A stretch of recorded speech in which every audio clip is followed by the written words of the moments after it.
जय हिंद। आज हम सुशांत सिंह राजपूत के बारे में बात करेंगे। यह केस बढ़ता ही जा रहा है, नए नए ट्विस्ट आते जा रहे हैं। अब एक नया ट्विस्ट सामने आया है कि रिया चक्रवर्ती और 4 लोगों के खिलाफ एनसीबी ने केस दर्ज कर दिया है। इस केस में सारी की सारी जांच एजेंसियां शामिल हो चुकी हैं, जैसा कि Mumbai police, Bihar police, CBI और फिर अब एनसीबी भी शामिल हो चुकी है। साथ सभी एजेंसी शामिल हो चुकी हैं। तो सुशांत सिंह राजपूत के केस के बारे में आइए जानते हैं क्या है न्यूज सुशांत सिंह राजपूत से संबंधित। नारकोटिक्स कंट्रोल ब्यूरो यानी कि एनसीबी ने बुधवार को रिया चक्रवर्ती के खिलाफ केस दर्ज कर दिया है और 4 अन्य लोगों के खिलाफ भी कर दिया है।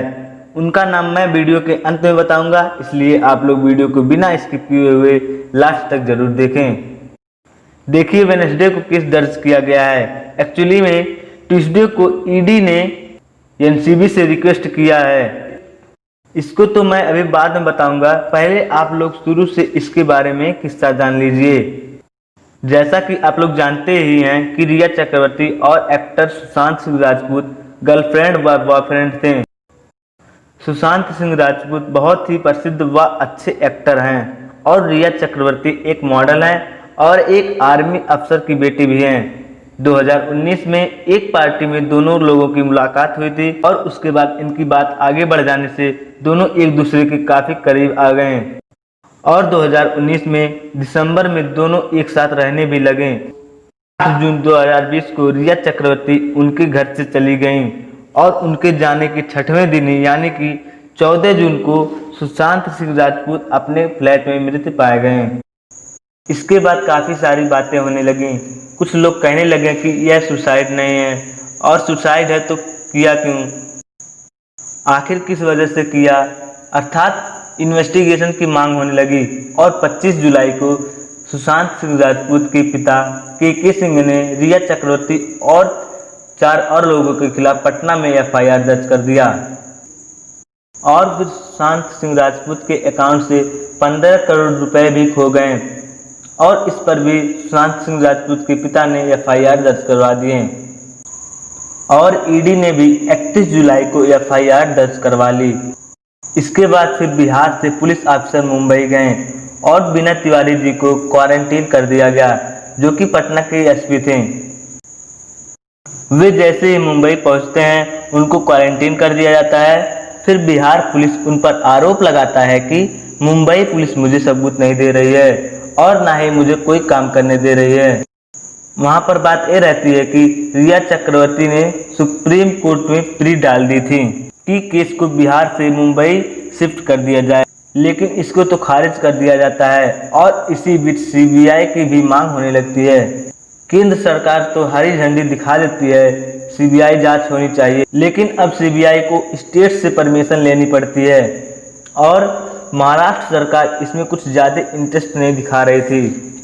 इस केस में सीबीआई जांच हो, इसलिए और भी शक बढ़ता गया महाराष्ट्र सरकार के ऊपर, मगर बाद में होने देती है।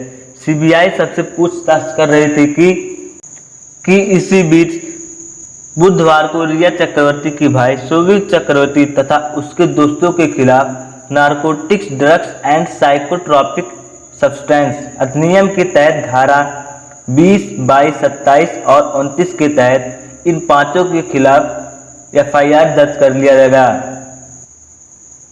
एनडीपीएस को 1985 में बनाया गया था। एनसीबी का कहना है कि ईडी ने हमको लिखा था, ईडी ने मंगलवार रात को लिखा था कि सुशांत को छुपाकर ड्रग्स दिया जाता था, उनकी चाय कॉफी में डालकर वो ड्रग दिया जाता था।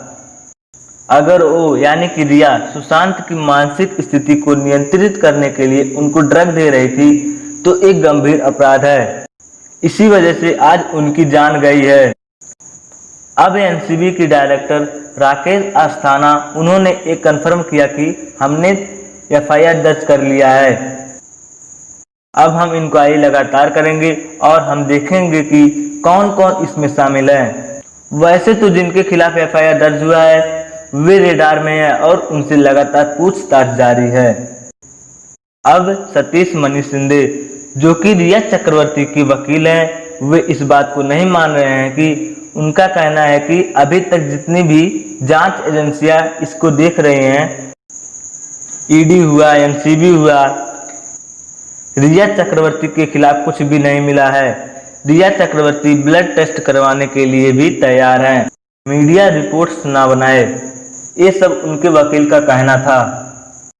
ये तो एनसीबी और ईडी की बात हो गई, और सीबीआई क्या कर रहा है, आइए उसके बारे में जानते हैं। सीबीआई वेडनेसडे को पूछताछ की है। जो राजपूत के कुक हैं नीरज सिंह, उनके रूममेट्स और क्रिएटिव मैनेजर सिद्धार्थ पटानी, इन लोगों से लगातार पूछताछ चल रही है। यही सब सुशांत सिंह राजपूत से जुड़ी हुई कहानी है।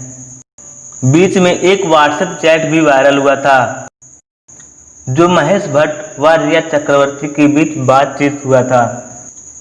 इस वायरल चैट में जो सुशांत सिंह राजपूत के नौकर हैं दीपेश को 17,000 देने की बात की जा रही थी, और कहा जा रहा था कि वीड के 2 बैग ले आओ। इस चैट में कई सारे ड्रग्स के बारे में बात हुई थी। मैं इस चैट को यूट्यूब पर नहीं दिखा सकता। तो जब ये चैट वायरल हुआ और इस चैट को सबने देखा, तो इस समय मीडिया वाले सुशांत सिंह राजपूत के केस को बहुत तेजी से उठा रहे हैं।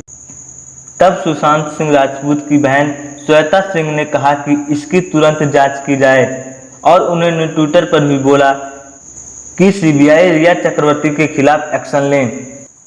लेकिन रिया चक्रवर्ती के लॉयर तो कह रहे हैं कि इन्होंने कभी भी ड्रग्स कंज्यूम नहीं किया है, और ये अपनी ब्लड टेस्ट भी करवाने के लिए तैयार हैं, उन्हें कोई प्रॉब्लम नहीं है। तो यही सब बातें चल रही हैं सुशांत सिंह राजपूत के केस से। लेकिन अब एनसीबी तो जांच कर ही रही है, और हमको देखना है कि क्या क्या सामने आएगा। लेकिन आप लोग देख ही रहे हैं कि इस केस में क्या क्या सामने आ रहा है, क्या क्या ट्विस्ट आ रहा है, केस कहां से कहां जा रहा है, इसमें कितने जांच एजेंसियां शामिल हो रही हैं, और कितने ट्विस्ट और टर्न्स आ रहे हैं इसमें। अब तो हमारे बीच सुशांत सिंह राजपूत तो नहीं रहे, मगर उनके साथ जो लोग इसमें शामिल हुए हैं उनका क्या होगा। तो बस मैं यही कहना चाहूँगा कि सुशांत सिंह राजपूत को इंसाफ मिले, और आप लोग भी कमेंट करके ज़रूर बताएं कि इनके अपराधियों के साथ क्या किया जाना चाहिए।